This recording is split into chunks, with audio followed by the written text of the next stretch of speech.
ডাকসু নির্বাচনে আনুষ্ঠানিকভাবে ভোট চাওয়ার সময়সীমা শেষ হচ্ছে আজ রাত 10টায়। ফলে শেষ মুহূর্তে চলছে জমজমাট।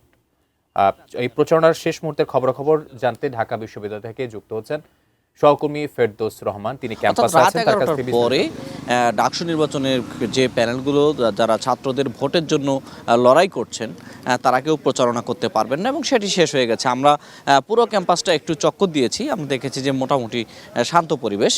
শুধুমাত্র রাত 10টার দিকে শিক্ষার্থী ঐক্য প্যানেল অর্থাৎ শিবির সমর্থিত যে প্যানেলটি তারা একটি সংবাদ সম্মেলন করেছে। তারা সংবাদ সম্মেলনে এই কথাটি বলার চেষ্টা করেছে যে বিভিন্ন জনমত জরিপ প্রকাশ হয়েছে, যে জনমত জরিপে বিভিন্ন জনকে বিজয়ী বা বিভিন্ন জনের ভোট ব্যাংকে এই কথাগুলো বলা হয়েছে।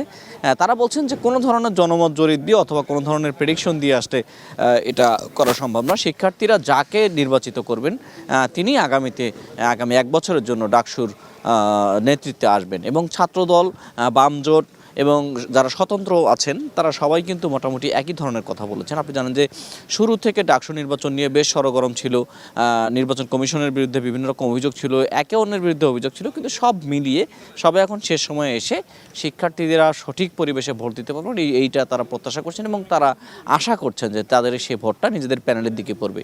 এবং তাদের কথা হচ্ছে ঢাকা বিশ্ববিদ্যালয়ের শিক্ষার্থীরা অত্যন্ত সুচিন্তিতভাবে এই ভোটটা দিবেন এবং এমন একজনকে নির্বাচিত করবেন যিনি সকল ছাত্রদের হয়ে কাজ করবেন। যেমনটি ছাত্রদলও কিন্তু বলেছে যে তারা যদি নির্বাচিত হয় তাহলে সবার জন্য ক্যাম্পাস হবে এবং সবাইকে নিয়েই তারা কাজ করতে চান।